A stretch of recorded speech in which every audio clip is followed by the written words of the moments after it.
పల్లవి, నువ్వు నన్ను లవ్ చేస్తున్నావా లేదా? ఏంట్రా నువ్వు లవ్ చేసేది? నేను దాన్ని లవ్ చేస్తున్నా. పల్లవి, నీ ఒపీనియన్ చెప్పు. ఏరా నీకోసారి చెప్తే అర్థం కదా? నేను దాన్ని లవ్ చేస్తున్నా. నీ కోసం నేను చస్తానన్నాను. ఇక్కడి నుంచి వెళ్ళకపోతే నేనే చంపేస్తాను. ఏంట్రా నువ్వు చంపేది? ఆగండ్రా ఆగండ్రా, ఆమె కోసం మీరిద్దరు కొట్లాడుతున్నారేంట్రా? కొడితే దాన్ని కొట్టండ్రా. అమ్మకి దెబ్బ తగిలిన నాన్నకి చెల్లికి ఎవ్వరికి ఏమైనా పట్టించుకునే అబ్బాయిలు తన గర్ల్ ఫ్రెండ్ కి ఏమైనా 10 కిలోమీటర్ల దూరం ఉన్న పరిగెత్తుకొని వస్తారా? కానీ వీళ్ళు కామ్గా మగాన్ని చూపులతో కట్టుతారు. ఆ చూపుల్నే మనం ప్రేమ అనుకుంటున్నాం. అలా మన మత్తుల్లో పడిపోయాడ్రా.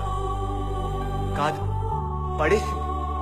తనతో మాట్లాడుతుంటే తిరుగుతుంటే నన్ను నేనే మర్చిపోయాను. అలా ఒక వేష మోజులో పడిపోయాను. అప్పటి నుండి అమ్మ, నాన్న, చెల్లి, తమ్ముడు, ఫ్రెండ్స్ ఎవరు కనిపించలేదు.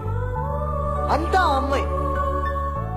చెల్లి ఎగ్జామ్ టైం అయిపోతున్నానయ్య అంటే అబద్ధం ఆడి ఆపంటే దానితో సినిమాకి వెళ్ళి నా ఫేమస్ కాడరా. నేను పుస్తకం తీస్తే అదే, నోట్స్ రాస్తున్నా అదే. క్లాస్ లో ఫస్ట్ నుండి నేను లాస్ట్ కి పడిపోయాను. సిగరెట్ అంటే కిలోమీటర్ దూరం ఉండే నేను ఈరోజు సిగరెట్ ఎవడిస్తాడని ఆ రేంజ్ కి దిగజారిపోయాను. చివరికి వాళ్ళమ్మ పెట్టి పాలకి డబ్బులు అవసరం అయితే మా నాన్నతో లోన్ పెట్టించి వాళ్ళమ్మతో పెట్టి పాలు పెట్టించిన పిచ్చోన్రా. కానీ చివరికి ఏమైందిరా? ఏమైంది? నా సాక్రిఫైసింగ్ లో దానికి లవ్ కనిపించలేదు. వాడు ఎవడివో నోట్లో పోయి దానికి లవ్ కనిపించింది.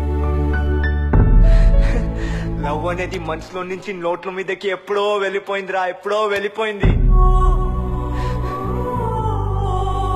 ఎవరినైతే నా గుండెల్లో ఉంచడానికి నా హార్ట్ నుండి ఫ్రెండ్స్ ని, పేరెంట్స్ ని తీసేసాను, చివరికి వాళ్ళే నన్ను గుండెల్లో పెట్టుకొని చూస్తున్నారు. ఈ రోజుకి మా నాన్న ప్రతి నెల లోన్ కట్టడానికి బ్యాంక్కి వెళుతుంటే నా మీద నాకి సిగ్గొస్తుందిరా. వీళ్ళందరింతేరా, వీళ్ళందరింతే. రారా, వచ్చేరా.